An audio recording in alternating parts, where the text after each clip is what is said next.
Well, it's 9 o'clock. Like I promised you, I have a really interesting conversation. And because we're live, we're going to be able to take questions as well. So thank you for joining us.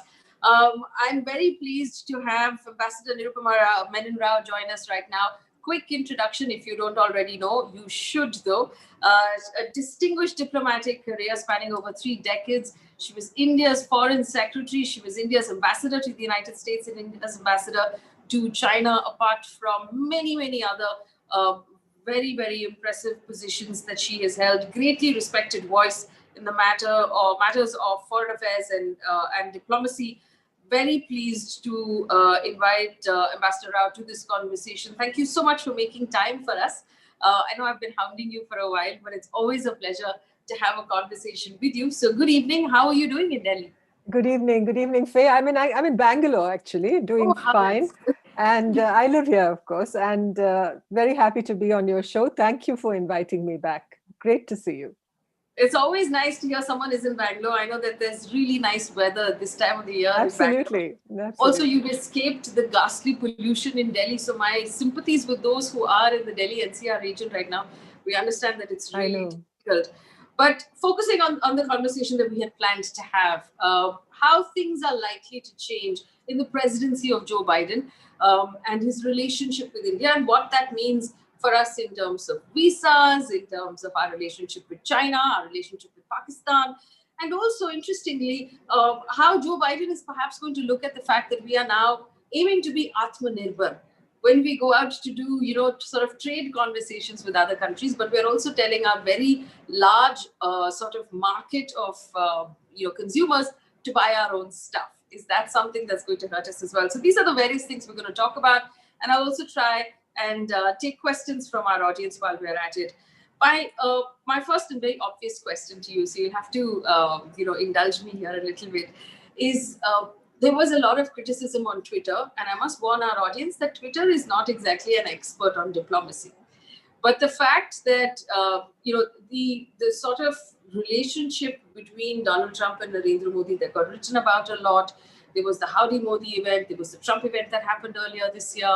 The Howdy Modi event was almost sort of read as some sort of a pre-election rally for Trump, when our Prime Minister actually perhaps unusually made that statement of Ab ki baar Trump Sarkar.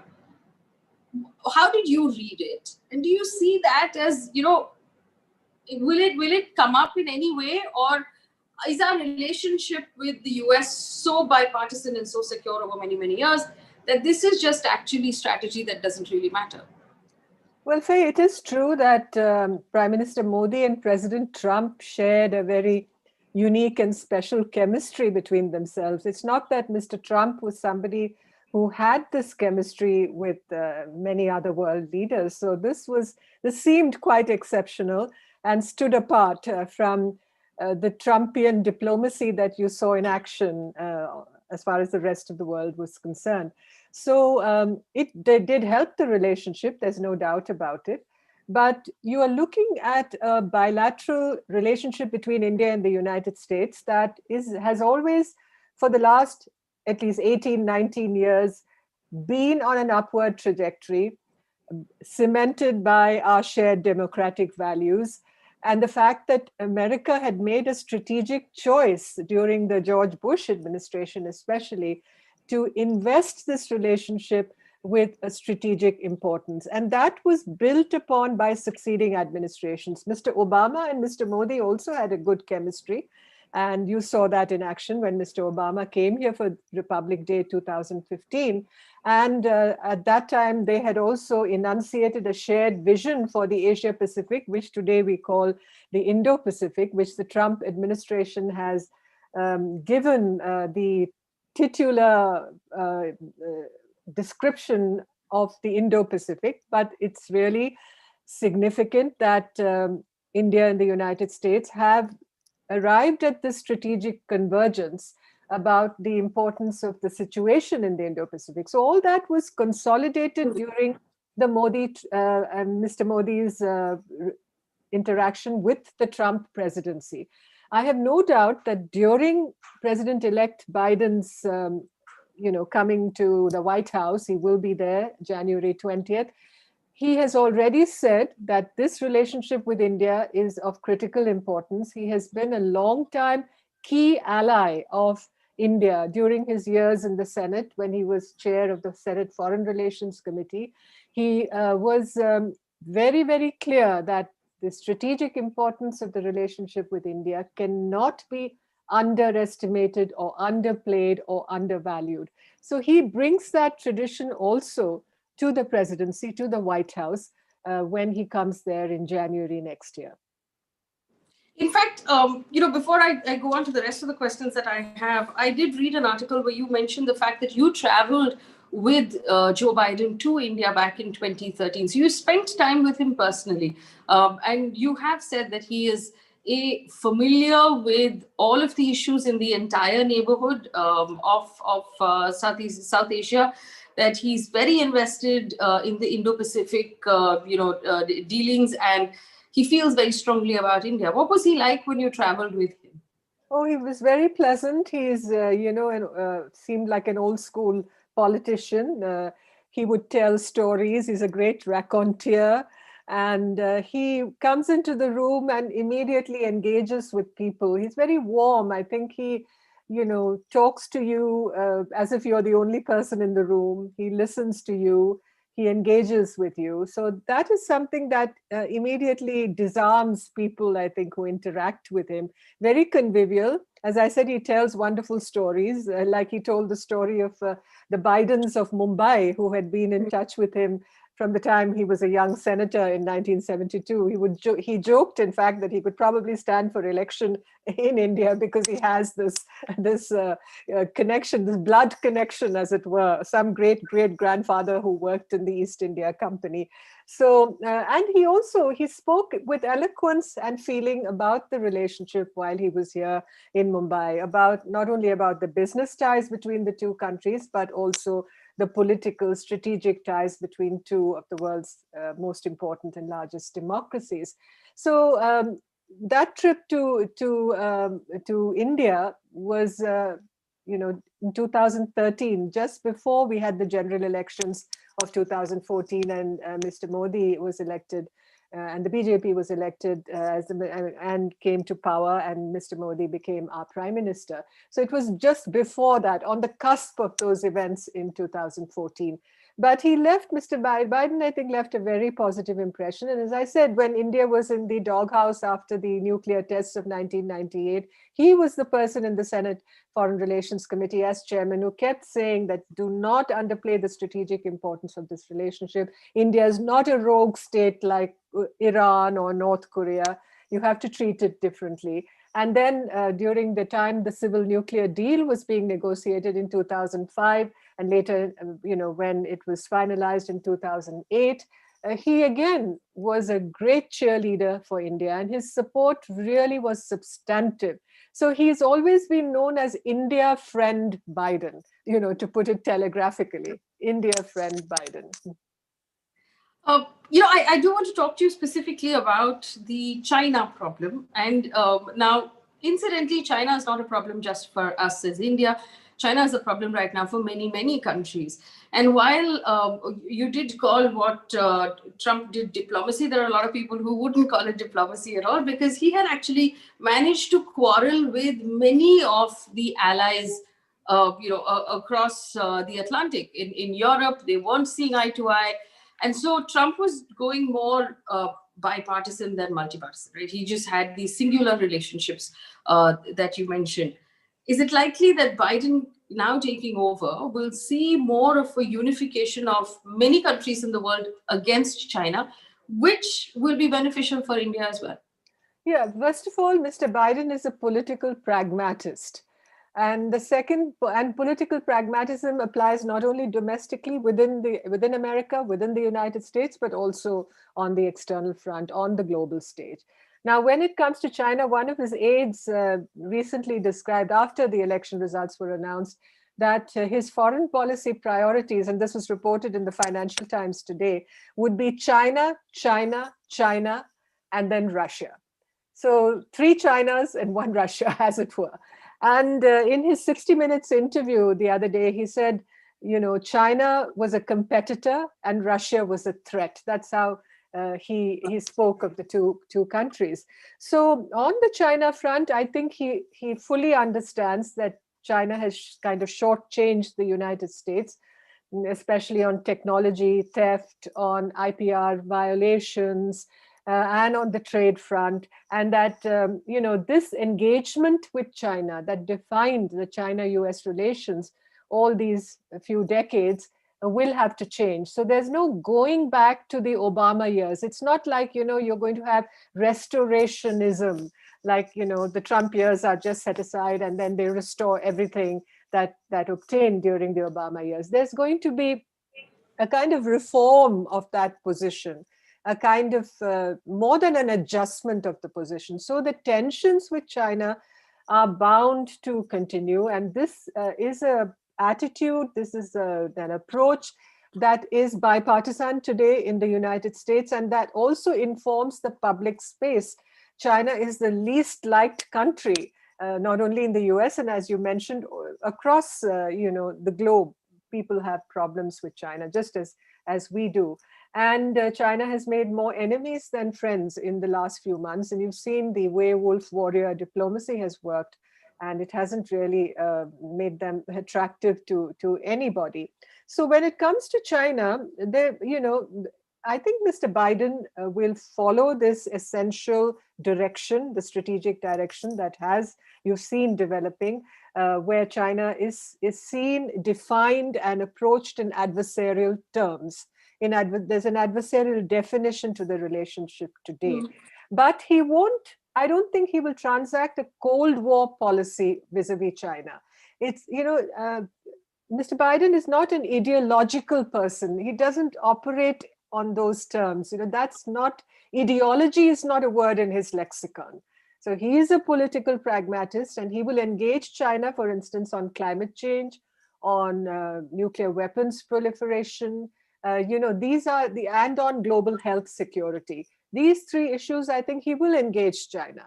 There will be engagement, but on other issues like trade and technology and the situation in the Indo-Pacific, the problems with Taiwan, the situation within Hong Kong, the territorial disputes in the South China Sea, all that, I believe the United States will see the threat from China and will try to engage with friends and partners and allies in order to build that common ground and that consolidated front vis-a-vis China. So, you did talk about the fact that US obviously will have a far more front foot approach on climate change. But incidentally, exiting the WHO, for example, exiting the Paris Climate Change Accord, exiting the JCPOA, are these likely decisions that Trump took that Biden will reverse, or is he going to be slow on that, on making sudden changes? Well, we've been told that his first priorities will be domestic. For the first few months, he's going to really focus on that.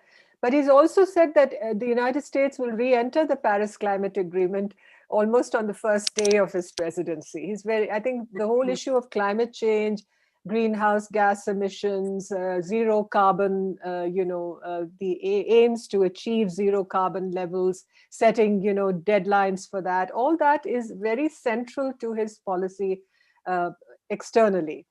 So that climate change is going to be an issue that is going to occupy front and center as far as his foreign policy is concerned. As far as the WHO, I believe that he will engage with the WHO. He believes that you need a global front to tackle the coronavirus challenge. So that will involve multilateral cooperation. That involves, that you can't afford to play temper tantrums on the multilateral front, as the Trump presidency did, or Mr. Trump personally did. So, he will. I'm sure he will engage with the WHO, and the United States will be a part. The United States had left UNESCO, the Human Rights Council, all these bodies. I believe you will see a process of renewed engagement. As far as the JCPOA is concerned, putting it back together again is not going to be very easy because the Trump presidency has undone so much of the JCPOA. and has done it in isolation without consultation with other partners, with other countries that were involved in signing this nuclear agreement with Iran. So I think he will engage, Mr. Biden will engage with France and Britain and Germany particularly in order to see what the strategy should be, and whether Iran, and it can only be if Iran is in compliance with the conditions that were set when this deal was signed. But so much water has flowed under the bridge since, all that, since the Obama administration did the deal. And everything seems to have come asunder. The sanctions against Iran are very strong, and today's news suggested that the Trump presidency is going to turn the screws even more tight on Iran before it exits office. So, going back to the sanctions that had been put in place in 1979 when the Ayatollahs came to power, trying to merge everything together to create a total wall, as they call it. It's not the Mexican wall this time, but it's the Iranian wall. And I'm sure he has the support of some of his Gulf partners and allies like Saudi Arabia and the UAE when it comes to this, and of course, Israel. So it's not going to be very easy. So all in all, in climate change, it'll probably be easier. On the global health front, not so difficult to undo all the damage that has been done in recent years. But on the JCPOA with Iran, we'll have to see. But certainly, I'm sure the inclination will be to see how the situation can be mended without compromising on the conditions that Iran should fulfill. So it's interesting, there is a possibility that Trump will actually create more chaos in the next 2 months in what is obviously not going to be a very, easy transition. But in a previous interview last week, you said that the America under Trump was an America in decline. It was retrenching. It was no longer a dominant power, in the globe. Is Biden, obviously, once he gets a handle, and like you said, he's going to focus on the economics, he's going to focus on the pandemic domestically first. But is this something he's going to look at reviving? Because we saw Trump had looked at, let's just look at what's good for us. Let's just make sure we're getting good deals, that we're getting, that we're being looked after by our allies, that we're getting paid the right amount. It was very inward looking. Is that likely to change? Because America is no longer the leader per se, while it's being protectionist and inward looking. Yeah, let's not forget that until America entered World War II, and even then it entered World War II after Japan and Germany had declared war on America, not America declaring war on these two countries. So there's always been a tendency to isolationism, because America is endowed by geography to be, from sea to shining sea, just an entity that is self-contained. It has everything that it needs. Doesn't need to engage with the world. But all that changed from 1941 onwards. And the world order that you saw put in place after 1945 is the world order where America was really the hegemon. America was the most powerful country, and America made the difference with its interventions, starting in Korea in 1950-51, and it was everywhere. And it was an exceptional power, a uniquely positioned, endowed country, able to make a difference globally. But under the Trump years, I think that tendency to look inwards, and America has a lot of problems today to sort out within the country. There's no doubt a large proportion of the population are hurting, are wanting, and any government or administration has to address the needs of those people in between, literally. So that tendency to look inwards was very much pronounced during the Trump administration, and he also made life quite unpleasant, I think, for America's friends and allies. And it tended to be very impulse-driven, the whole foreign policy. I mean, Mr. Trump, and many of the people who studied his psychology say he has impulse control issues. And you saw that with Kim Jong-un, you saw the love letters to Kim Jong-un, and then the whole collapse of whatever he wanted to do in North Korea. The manner in which, the very transactional manner in which he conducted foreign policy. And you saw that on the trade and business front and on relationship with the allies. I think Mr. Biden understands the importance of NATO as the linchpin for European security. he values the relationship with America's friends and allies. He says he wants to get the US back at the head of the table. So he regrets the fact that America was in decline during the Trump years. He wants to see that set right. And he comes to this, as I said, with a great deal of foreign policy experience and awareness of the global situation and knowledge, and his personal relations with many, many global leaders. So he's positioned, I think, to renew and in a sense, reset much of America's relations, external relations, and build institutions also. I mean, the State Department was quite decimated during the Trump years. I mean, the American bureaucracy took a big hit. I think Mr. Biden will have to also address those lacunae once he takes charge. This is obviously the very Indian question to ask. There were stories about the fact that green cards would become more accessible to Indians who are currently waiting in line for green cards. Given the fact that Kamala Harris has Indian heritage, it's likely that would there be a softer stance on immigration, on visas, on H-1B visas, on spousal dependent visas going forward from this administration? Because they've sort of switched places. Republicans weren't so protectionist about immigration, but they became under Trump. He was talking about building a wall and keeping people out. Is it likely that this government will be different and more open to people coming in from overseas? Well, I think if you go by what Mr. Biden says, he says he'll take a more humane attitude. And for instance, the Muslim ban, for instance, there's talk of that being ended. Mm-hmm. There was a lot of pain that was felt across the country with scenes of separation of children from parents. You saw that happening, in the southern states bordering Mexico. So those humanitarian questions also Mr. Biden has said he intends to address and see them, those conditions ameliorated for those people who are affected.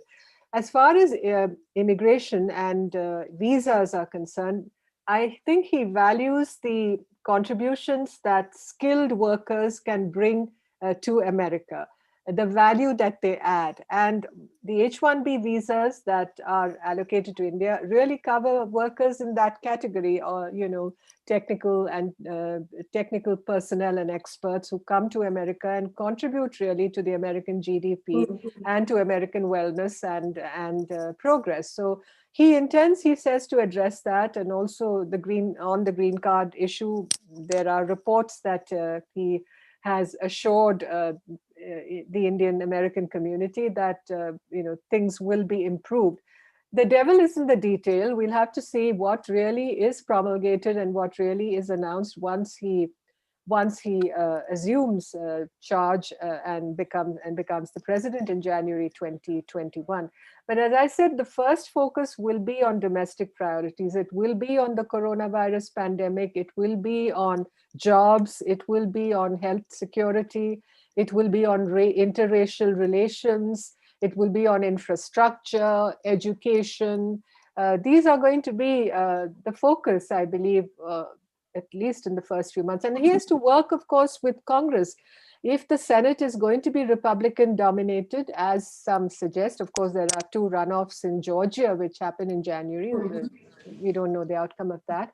So how successful is he going to be in working these things through with Congress? Because issues like immigration and visas, it can't just be executive orders. He'll also have to work with the legislature.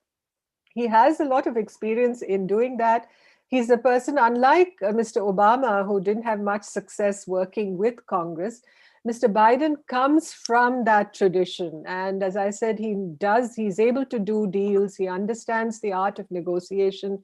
He understands what his opponent also wants. He's constantly trying to build that common ground and build those bridges. So that augurs well, I think, for the administration as it tries to work its way through this maze that they have inherited. There have been, of course, comments from Kamala Harris about human rights in Kashmir. The Democrats tend to take a strong view on human rights. We have a question from Shailesh Gala who says, Will the Modi government now change its view on CA 370? I think that might be a bit of a push. But will there be, let me rephrase that question, will there be questions asked? And can India maintain the answer that we've been giving the global community up till now, which is this is an internal matter. Allow us to deal with our internal matters as we see fit. I think Mr. Biden will understand that it is an internal matter of India. But as a friend of India, it may well be that in private conversation, in a more sequestered environment, he may raise these issues with his counterpart or with our prime minister when he meets them or when he communicates with them. But one should also understand that in a relationship of such durability and maturity as the India-U.S. relationship, you should be prepared for some areas of disagreement. After all, friendship can also include that. If you're not debarred from disagreeing on certain issues, even if you're friends and partners. So that may well be the situation. They have their perspectives. Mr. Biden keeps talking of the moral leadership that America can bring to the world. And he's somebody who's always stressed issues like human rights, and you can't ignore that. And Kamala Harris also had spoken on the situation in Kashmir last year when the meeting, in Congress did not materialize, with the Foreign Relations Committee did not materialize because Pramila Jayapal was going to be there and our foreign minister refused to meet them as a result. So my personal view is that we should be able to engage our American interlocutors on these issues because we have to explain the situation, not explain in the sense of, that we have to explain, but we should be able to enlighten them better on the situation that we face internally and the fact that, we are a stable democracy. We are a democracy which allows freedom of expression and which allows various voices to be heard. And this is really what needs to be sustained. Situations can always, or everywhere, even within the United States, there's a lot of issues that need to be addressed when it comes, especially to inter-race relations, when it comes to white nationalism, when it comes to the ugly face of racism that you've seen in that country.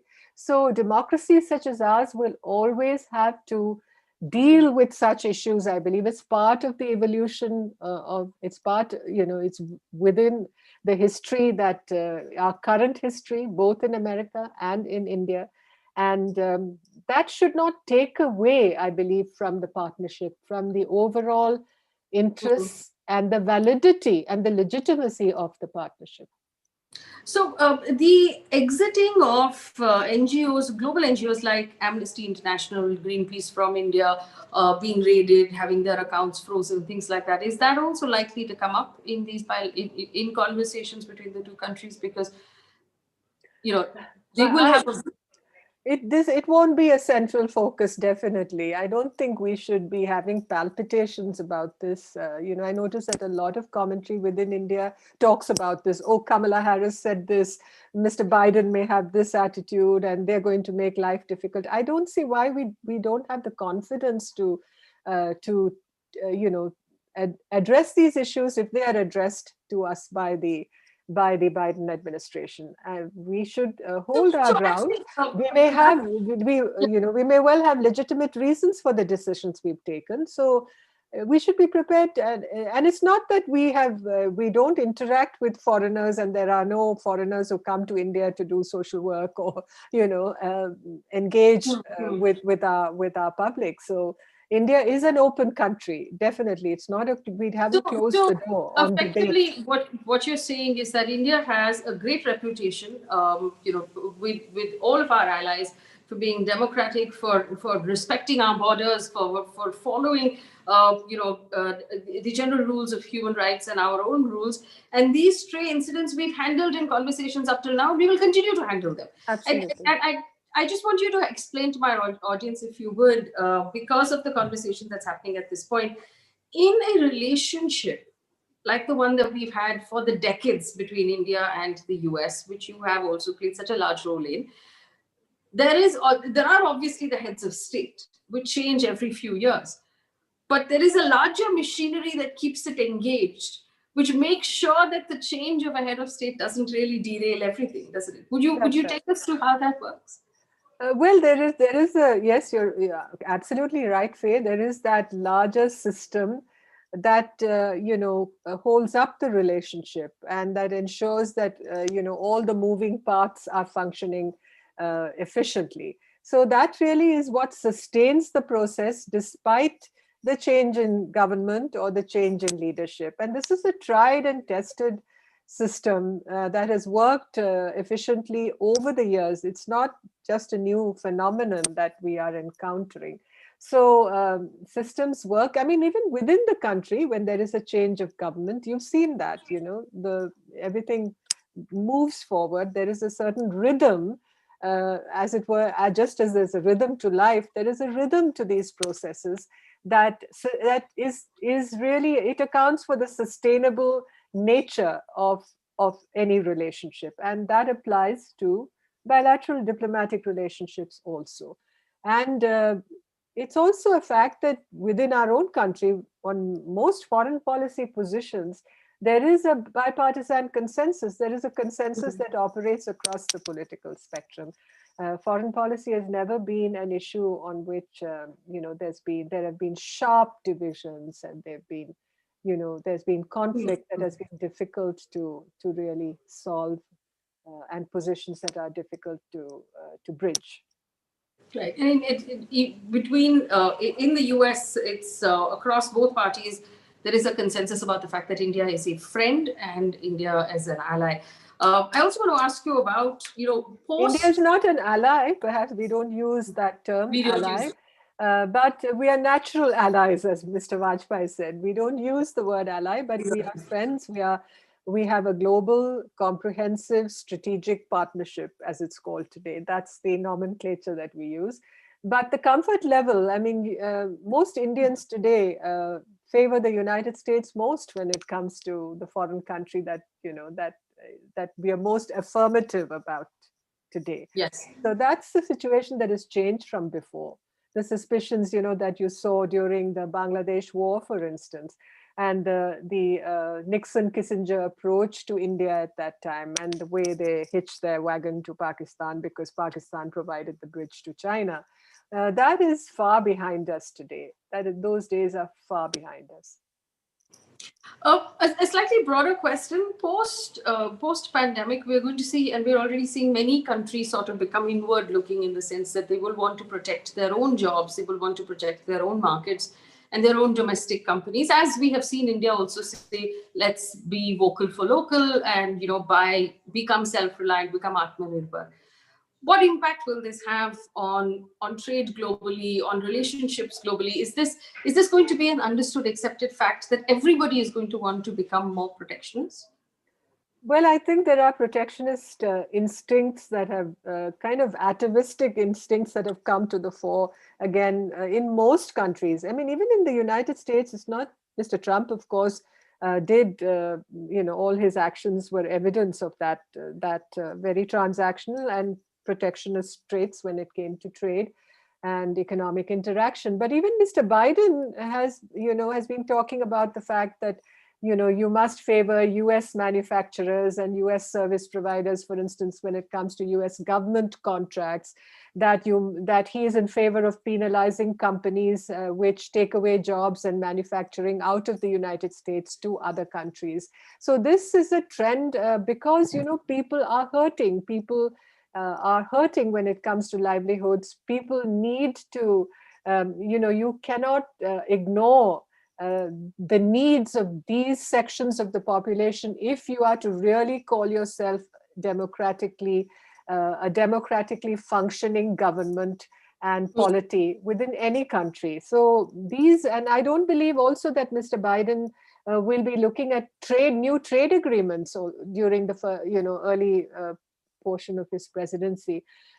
He will have trade talks with countries, and he will obviously, I think any government in the United States, whether it's Democratic or Republican, will be looking to protect American interests. And that means American jobs and American livelihoods. We have a question from Aditya Hazarika who says, with the signing of the Defense Pact recently, haven't we successfully created a strategic alliance against China?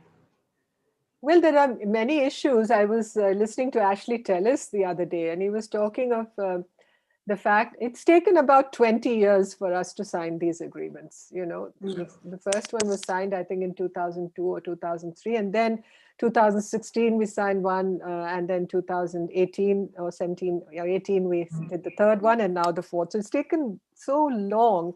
And the fine print has always been, you know, a matter of argument between the two countries. India, particularly, I think, had many issues with these agreements for a very long time. Now, as a result of this, is interoperability suddenly, you know, the result of the fact that we have these agreements? I would argue that it's still going to take some time. There are still many adjustments to be made. And we shouldn't jump to the, you know, outright conclusion that now, you know, we are strategic allies, we can fight our battles together and all is well. But it is a good positive step forward. It represents a milestone in the relationship. And we have to build on it. The new Biden administration intends to maintain the US presence in the Indo-Pacific and work with friends and allies, which means the quadrilateral dialogue should go forward, and the 2+2 mechanisms that we have. Now, the 2+2 mechanism today is defense and foreign ministers of the two countries.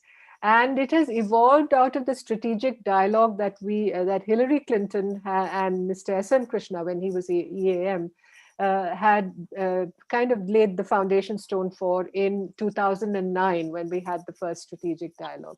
Now, in those dialogues, strategic dialogues, we had, you know, it was an all-encompassing kind of thing. We had various departments and ministries of the two governments sitting down together and charting out plans for cooperation. And I think during the Biden years, I'm sure the instinct will be also to kind of build on those areas also of this relationship that define our partnership as something encompassing all fields of human endeavor, whether it's education or agriculture or space or science and technology or the environment. I mean, with Mr. Biden's focus on climate change, for instance, energy efficiency and renewables will be a very important area of cooperation between India and the United States. So, so to answer your question, yes, we are strategic allies and we will continue to be so. Strategic partners, not allies, strategic partners. And it's interesting that Mr. Biden also says a strategic partnership doesn't contradict India's strategic autonomy either. He understands, you know, where we are situated in the region and why we need also to build a multipolar Indo-Pacific. Obviously, and this is my last question, obviously going forward, vaccines for COVID is going to become really important in all conversations that happen in the future. This is what, including Biden, this is what everybody's going to keep their eye on. Now, India is placed really well in the sense that we are the largest manufacturers of vaccines in the world. How important is this going to be? Will this give us a bit of an upper hand? Because we have the ability here to be somewhat of a generous, benevolent big brother if we choose? Well, as far as this whole question of global health security and cooperation between India and the United States is concerned, I want to emphasize that this is a hugely important area of bilateral cooperation. It already is. There's vaccine development. Our scientists are working together. A few years ago, we developed the vaccine for rotavirus, which affects, you know, young infants and children and causes very serious diarrhea. We developed a vaccine against that. Similarly, we are collaborating across the board. And also, please remember that 60% of the generic medicines available in the United States today are sourced from India. It's another thing that today, with the problems with China and the fact that many active pharmaceutical ingredients for these generics come from China, there's a whole question of supply chain resilience that we have to build our own API manufacturing capabilities, which, may I remind you, we had until a few years ago when the China trade just, there was this great sucking sound from China, one could say, one could put it. So we have to work internally also to build a more sustainable pharmaceutical industry, and with the United States, I think the cooperation on health, on global health, as also the health that concerns our own societies, I believe it's going to be very, very important, and one of the areas that will receive important, crucial focus. Last question from Nachiket. He says Trump advanced military cooperation between India and the US, which was evident in the Quad and the pact signed in Delhi, refueling of the planes in the Andaman Nicobar Islands. Will this continue under Biden? I believe that you already said that most of these things will continue. Absolutely, it will definitely continue. There's no need to question these areas of cooperation. There's nothing that goes against the grain of the central principle that this is a crucial relationship, that India and the US are key partners in the Indo-Pacific. And all this really sustains the importance of that partnership. It will definitely continue. All right, Ambassador Rao, thank you so much for giving us time and for answering our questions so patiently. I appreciate, I always appreciate your time, and I'm sure our audience as well learned a great deal from listening. Thank you so much, Faye. Thank you. Stay safe and be well. Thank you. You too. Thank you.